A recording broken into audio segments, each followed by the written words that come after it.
We're going to be talking about 3 ways that you are shrinking your value. Because I want to be sure that you are getting credit for the work that you do. If it's your first time here, my name is Alicia, and I help you to be seen, heard, and make a big impact without burning out or losing yourself.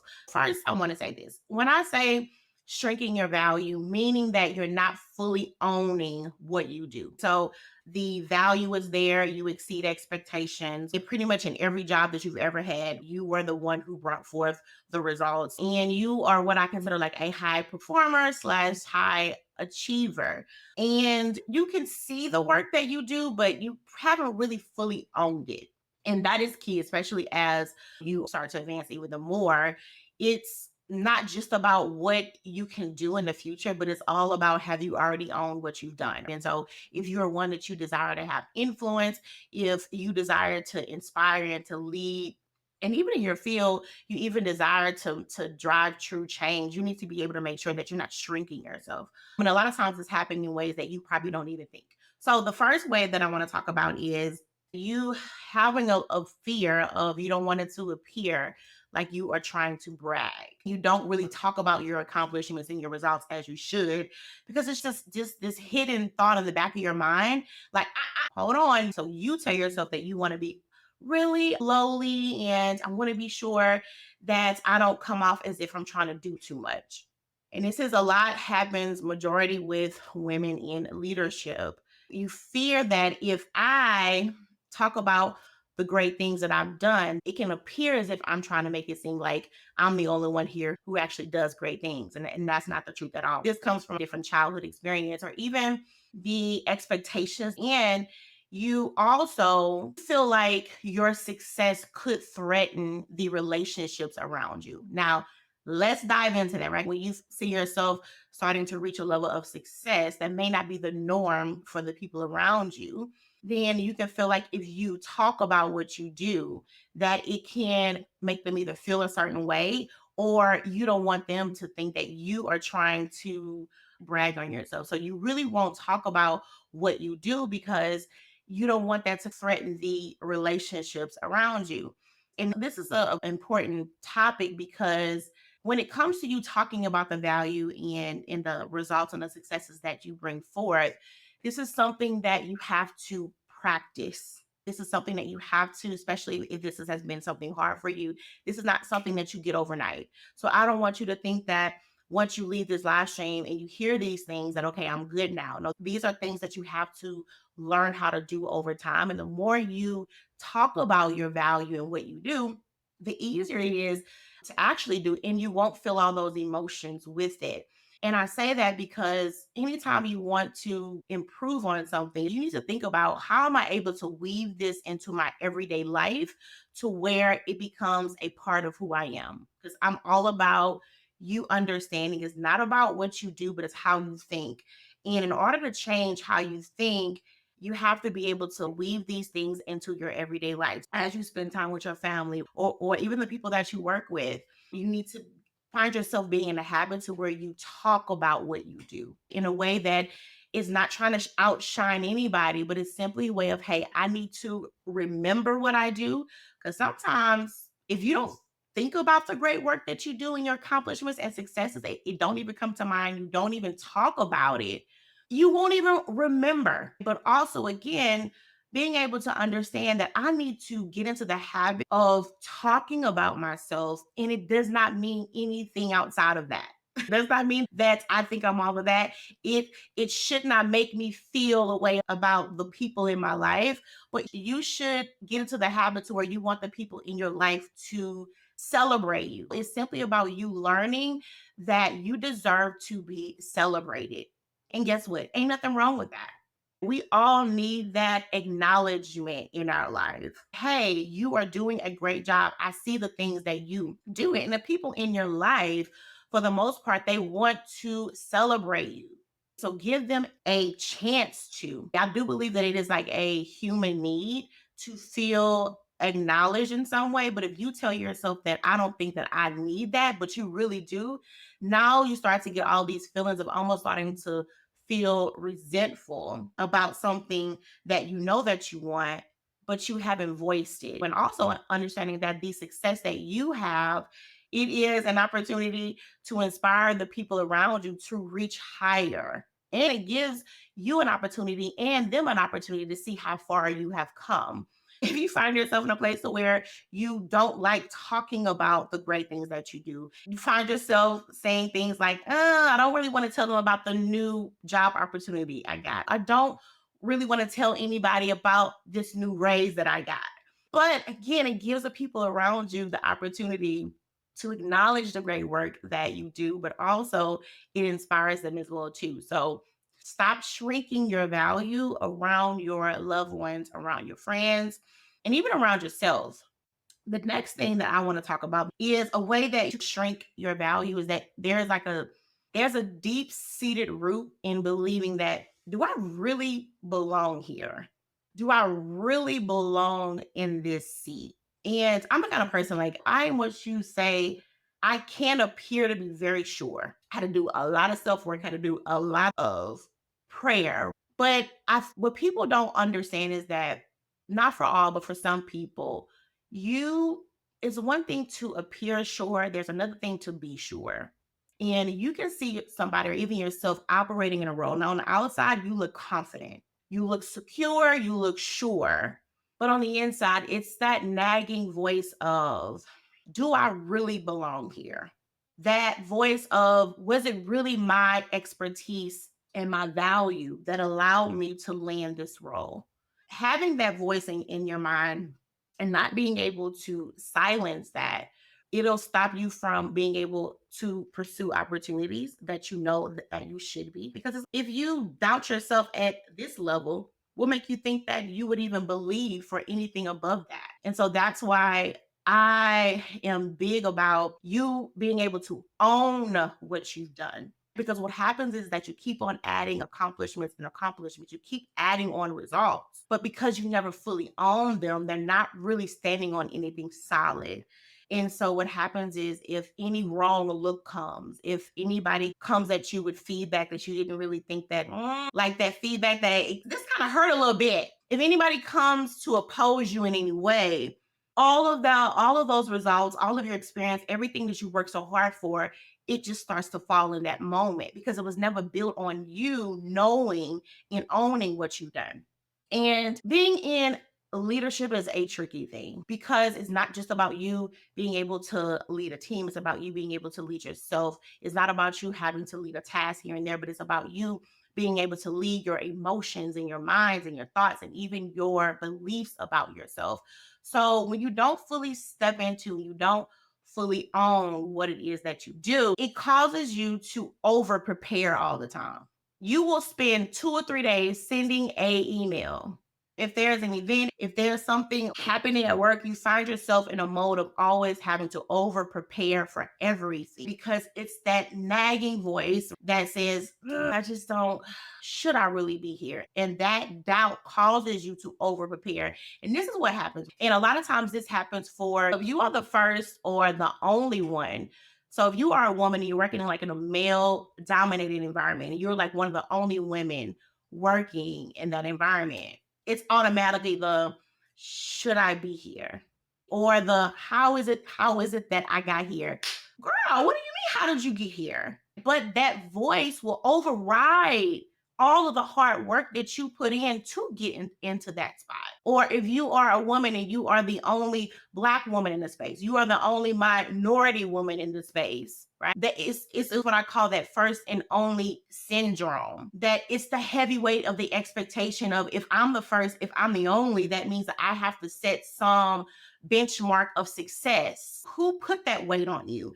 And what that looks like is, because you are thinking, because I'm the first or the only, you have to set this new benchmark of success. You have to reach these super high expectations. You're spending a lot of time in overthinking and over preparing.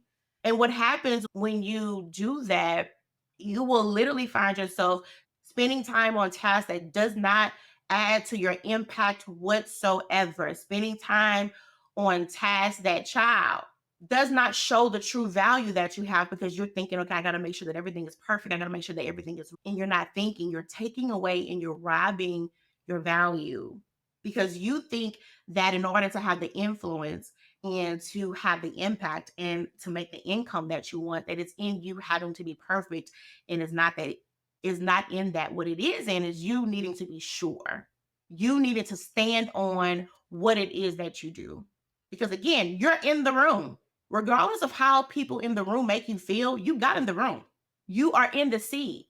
So now it's a matter of not you thinking that you having to over prepare, but now it's just you having to show up. And I always say this: don't prove, just be. Just be. Because it was you, right? It was your successes and it was your results that allowed you to even be in the room that you are now, and being able to understand that, hey, I didn't get here by chance. Right? Especially when you are a woman, especially when you are a minority woman, we didn't get here by chance or by luck. 10 times out of 10 is because, for one thing, the Lord will open some doors for you, but also it's the hard work that you put in. So if you've been able to show up in every other room and exceed expectations, what in the world makes you think that you would do anything less now? You always rise. So now it's about you having to take off the weight of that, feeling like because I'm the first or the only, or I am one of the few, then that means that I just gotta set this really high mark of success. Not because you want to grow and you desire to serve in a really deep level with your skills, because you desire to do good work. And being able to understand that if it's not for that, then what is it for? Being able to own and to know that if I'm doing it for any other reason outside of that, who am I doing it for, them or for me? They hired you to solve a problem with your skills. Show up and solve the problem like you always do. If anything happens to where you don't know something, you know how to find the answer. Your confidence can't always be in, I know everything. Your confidence has to be in, whatever I don't know, I know how to find out. That is how you show up. There's a big difference between you being able to showcase your value versus prove your worth.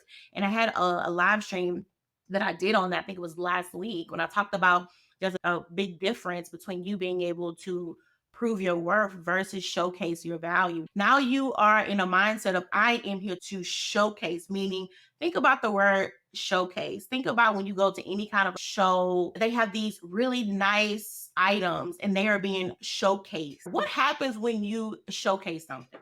You just put that thing out there for people to see and to admire. That's what it means to showcase. I am just going to put me out there and just operate and just be. And in me doing that, you will be able to understand and see the value I have. That's what I mean when I say showcase. When you prove your value, what tends to happen? You start overdoing. And again, you get caught in the details. That's the number one thing that can shrink your value, getting caught up in the details. You need to be on the strategy side. You need to be on the side where you are thinking about vision. You need to be thinking about forecasting. But when you're stuck in the details, because everything needs to look exactly right, you shrink your value. And with this, with you over preparing, it stops you from being able to get the advancements that you want. Because for one, you're spending 2 days trying to have one email sent, spending 2 days on a email thinking about, I don't know if I should say, I hope all is well with you. I don't know if I should say, okay, I hope you had a good weekend. What in? You need to be in your expertise bag, not trying to mull over if I sound nice enough in my email. If they have a problem, if they are trying to have a chokehold on your tone, whose problem is that?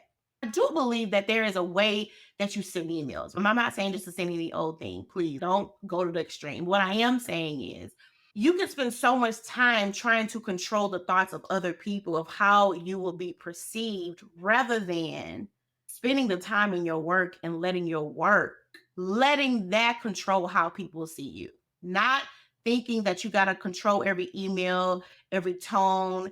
You got to be able to say, you got to add in gifs, you got to do all this. No, you're spending time on the wrong things. And so now, when you're ready to advance in your career, when you are ready to go to the next level, they can't see you in that role.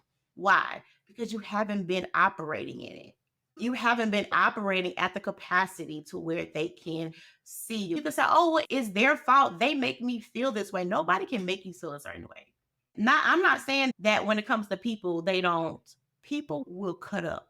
Okay. What I am saying is that, again, leading your emotions, you should acknowledge them. Absolutely. Acknowledge what is happening, acknowledge how you feel. Absolutely. But lead them. You let your emotions lead you to where you want them to go. So you can be in it because there are environments, especially as women, especially when you're operating in those leadership positions. There are environments that you're not crazy. You see what you feel, what you feel. But at the end of the day, you are still in full control of how you allow that to affect you.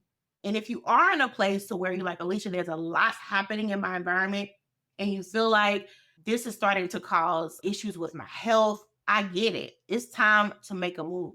But ask yourself, is how I'm feeling in my environment. Have I allowed myself to have more control over how I respond? Because when you think about responding to your environment is just not about what you say, it's also about what you do.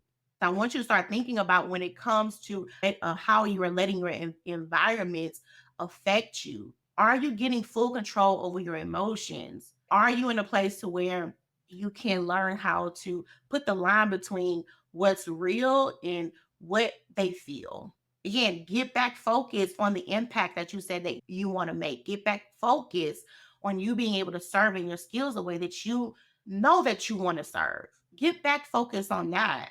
Because at the end of the day, baby, that's what's going to speak is the results. Also, what also happens in this is that you need that outside validation for your ideas. This is something I had to work through myself. So let understand I am talking with you. I'm not talking at you, friend. I've been here. When I tell you it came with a lot of praying, a lot of fasting, a lot of it took some self-work. Having to break free from needing my ideas to be validated by the people around me. I needed every choice down to what I ate. I'm telling you. Liver is one of my favorite foods. I don't care. I don't care if you think it's nasty. I don't care. It is one of my favorite foods. Okay. I love it.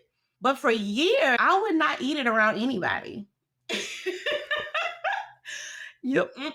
No, I wouldn't tell nobody because I felt like when I would tell people, they'd be like, ugh, and they'll just, because very few people like liver, but I love it with some nice mashed potatoes and gravy and some corn. I love it. Most people don't like it. They think it's disgusting. Okay, and that's fine. So for years, I wouldn't even eat it around anybody because it's because I didn't want to come off as the weird one, or I could not bear hearing other people's strong opinions about something that I really love. And that can overflow into all areas of your life, especially in your work, especially in your ideas when it comes to you having to share your ideas. And this comes from past experiences of you always being dismissed, or past work experience or in life where you have maybe been ignored, or maybe you tried to share some ideas, but there was somebody in the room that was more aggressive than you and they overshadowed you. So it can come from that. And you think it's, oh, I just want to collaborate. I want to have a brand that I like to include everybody.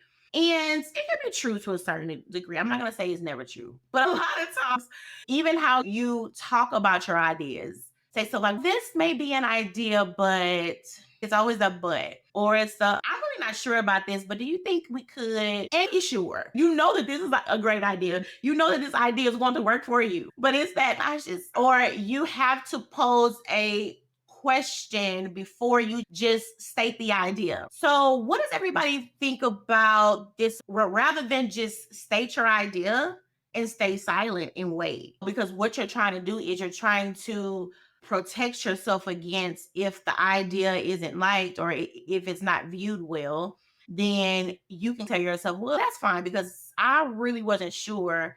So I really wasn't sure about it. So it's fine. Rather than own it to yourself first and no, I think that this idea is great. But what happens is when you keep thinking that you have to involve everybody, especially if you are in a position to where you have the last say. Now, I do believe in you being able to make things a team effort sometimes, absolutely.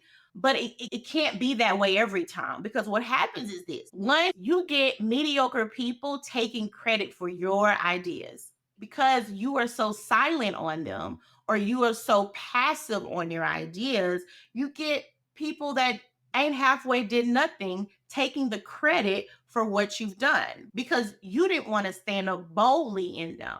And it can come of a fear of, I don't want to be wrong. Being wrong is a part of life. And this is what I mean when I say owning your expertise if things go right, but owning it if things don't go the way that you said that they would go. Why? Because that is just integrity. But two, it allows the people around you to trust you. And that's how you get influence. You don't want authority, you want influence. And that influence comes from trust. And trust comes from them seeing you on the shots, on the things that you said would go right and it didn't go right. Owning that. It makes you more human, which is going to lead them to trust you, which is going to lead them when you have an idea, you can get buy in from them because that's you want buy in. You don't want people just to do stuff because you said, okay, this is what you should do. You need buy in. You need them to be able to grab a hold of your vision and believe in it. But if you don't halfway believe in your own vision and ideas, how in the world do you expect somebody else to? How do you expect to inspire people around you when you haven't been able to inspire yourself? But I want to be able to like share with you some hard truths because, friend, people are waiting on you. The impact that you want to make in your field or just in your career, in your life, people are waiting on you. And I don't mean that to add a weight. What I am saying is that what you have is valuable. It's awesome. It's great. It can open up so many doors and serve in the way that you want to serve in. If there is an idea that you want to share, owning it. If things don't go bad, own it. Because if you, and this is what I believe in. I don't know about y'all, this is what I believe. I believe in everything works together for the good of them that love the Lord. And I say that because it is. When things don't go right, that gives you even more of an opportunity to shine in your expertise. When things don't go right, that gives you even more of an opportunity to show up and show off like you know that you can do. So a lot of times we want the path of ease. Okay, I want everything to go as smoothly as it can. I don't want any mistakes. I want everything to go right. And you don't realize that gives you the opportunity to show that you are the true leader that you really are. Don't nobody like to deal with difficult people on their team. But it's one thing about a leader that can handle and deal with a difficult person. You gain the respect of the people so much more. I don't care what you say because everybody else is child. I don't know how you deal with Jane, but you just got away with her. That makes people admire you anymore. That makes people inspired by you. Why? Because you know how to handle things that most people can't handle. That's why I talk a lot about having a brand. Even the clients I work with, talking about having a brand is more than just your LinkedIn. And it's even more than how you talk about your accomplishments and successes. Though that is a part of it, it's about how you make people feel when they are in the room with you. Thinking about your brand, I think it's more about character more than anything else. Because what people tend to think about as a brand, and it is true to a certain degree. You can control how people see you, meaning that you are being strategic about the impression that you leave on people. But it's only bad when you want to leave a impression on somebody. That's when it becomes bad. When you think about having a brand, if you are in leadership, if you are wanting to move up the ranks, my friend, you need a brand because regardless of if you've never thought about what your brand is, you have one. Meaning it is a way that you are being perceived. So you need to get very intentional about what is that brand that you have. But that comes back from you, one, being able to understand what is it that you want to be known for. When they think about you, what is it that you want to be known for as the problem that you solve? Now, if you in your role in your job and you're trying to do all the things and you're thinking that the more that you can do, that just means that I'm seen as more valuable, wrong. Because when you are ready to advance into that next position, into that next P role, and they're like, oh, we just can't, they can't see you for it. Why? Because you did not position yourself to be seen in that way. So when we think about owning your ideas, you being able to step into what you know and being able to own it when things go right or when things go wrong. Again, this is about you being perceived as a thought leader. Now, we think about thought leader, we thinking about, oh, it's content. Content is a way to express your thought leadership, but being a thought leader is more about, are you able to change the way that people think? Are you able to shift common beliefs that people have about a certain thing? Is exactly what it says. You lead the thoughts of people. But that comes with a level of confidence, that comes with a level of conviction. It has nothing to do with how smart you are, because we have people that is considered a thought leader in child. They don't have a lick of nothing. But because they're so convicted in what they say and what they think, it makes people say, okay, they must be right. So when you're thinking about your brand and you're thinking about, I want to be seen as a thought of, hey, we talk to them. It's somebody everywhere. And you want to be seen as that comes with you, for one, being able to know what is it that you want to lead them to. What is your stance on certain things? Because you can get to the point to where you are so used to being in certain rooms to where you just conform to what everybody else thinks. Do you even have any thoughts of your own? No matter how unconventional they may be. But again, it comes back to having a strong conviction. Next point, next thing, and I think this may be my last one. The next way that you are shrinking your value is that you believe that your worth is tied to you being able to handle everything without complaining. Now I know somebody out there is like, girl, get off of my toes. Like, girl, like, get away from my front door. Bye. No, I'm all in your front door. I'm like this. Open the door, friend. Open the door. Because this is a big one. And I said, because women in leadership, because this is who I work with, women in leadership. As a woman, we are seen as like caretakers. We are seen as nurturers. And I do believe to a certain extent that is how we were made by God. I do. It's like we just can't help ourselves. But I do believe in having a good understanding of that, though, being able to understand what that really means and not being such a taker at the point of where you have lost yourself or where you are burnt out.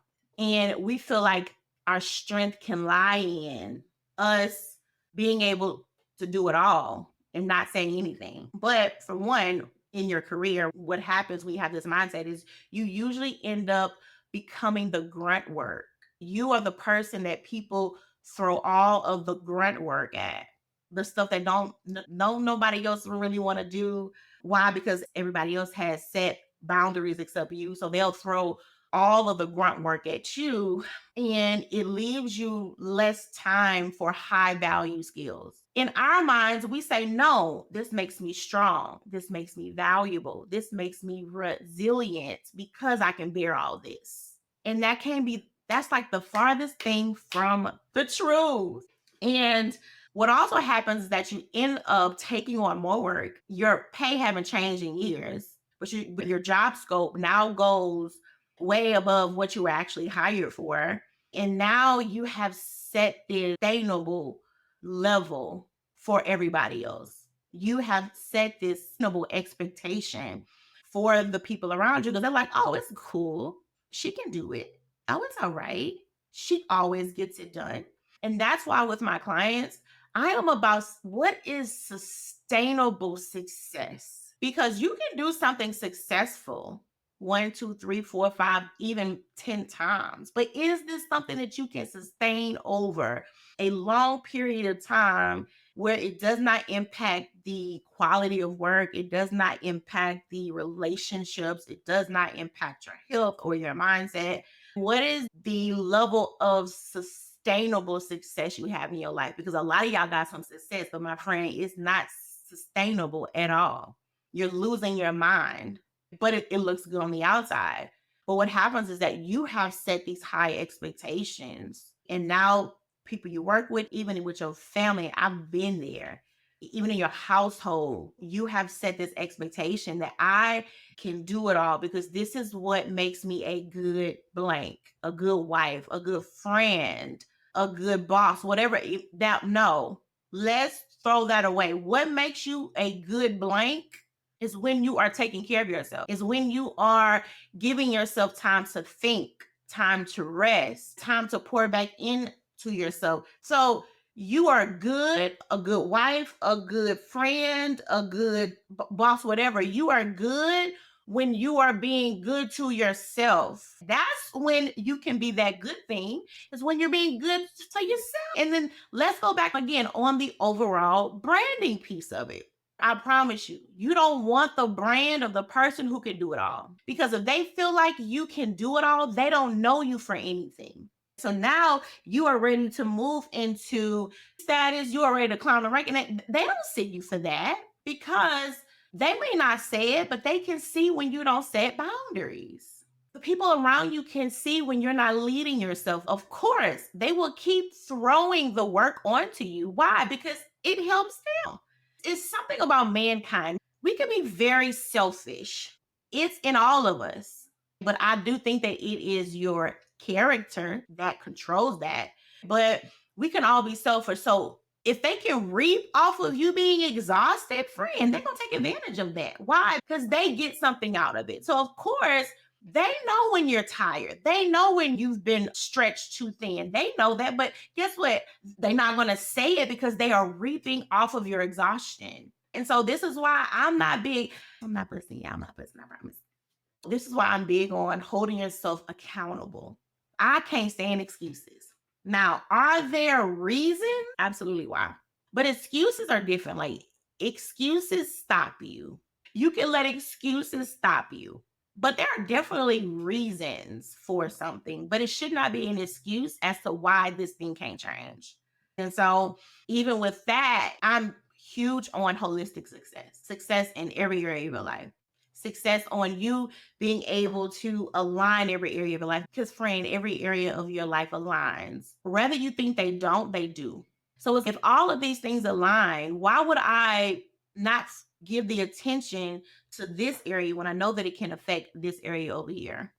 It is a holistic sphere. You know, when you find yourself saying stuff like, I'll just skip this lunch, you find yourself trying to squeeze everything in. But what happens when you try to squeeze everything in, you squeeze you out. Because we think this hour makes a huge, it does not make that big of an impact as you think it is. Rather, you take your lunch, get fuel back up, and then now you can show back up with the right attitude, with the right mind. You have now fed yourself. So everything is operating and flowing as it should be, versus you not thinking that you need to eat. And now you can't even halfway focus. And now you're in a place to where you're going off on everybody because you in a bad mood because you ain't ate. Being able to hold yourself accountable is so important to understand that as you think about you having to advance, there is more that's involved. So as you think about advancing your career, think about, how can I advance my health as I advance in my role? How can I advance the time with my family as I advance in my role? And I will stand 10 toes down. I do believe that you can have it all. I do. But what I do believe is that doesn't happen by chance. That does not happen by chance. I've heard very big names say stuff like, yeah, I've reached this success, but I couldn't be the mom that I wanted to be. Look, I believe that you need to define what all is for you, not what you think all should be or what you've been told having it all looks like, but thinking about what does that all mean for you. Then understanding that in order for me to have this all, it comes with me being intentional. It comes with me being honest. And it comes with me having to put things in their proper place. And it comes with me understanding seasons. It does. It comes with me understanding the seasons of life. When you think about the spring, the fall, these seasons, they operate really as one. And I say this because in the springtime, there are things happening behind the scenes that is being done in the earth as far as the soil and things of that sort and the trees that is getting prepared for summer. So though spring is happening, aware of summer is coming. And this is what I mean when I say understanding seasons and understanding how to prioritize your life. Because you having it all, or you being able to have success that feels as good as it looks, it don't happen by chance. And it's not done through anybody else, it's done through you. So but when you understand what success means for you, you now know, okay, what are the signs that I look for that is going to make me see that I have reached this version of success? And if this version of success is enough for me. And I say that because you will sometimes plan or have goals in a season, but now that you have grown, you have changed.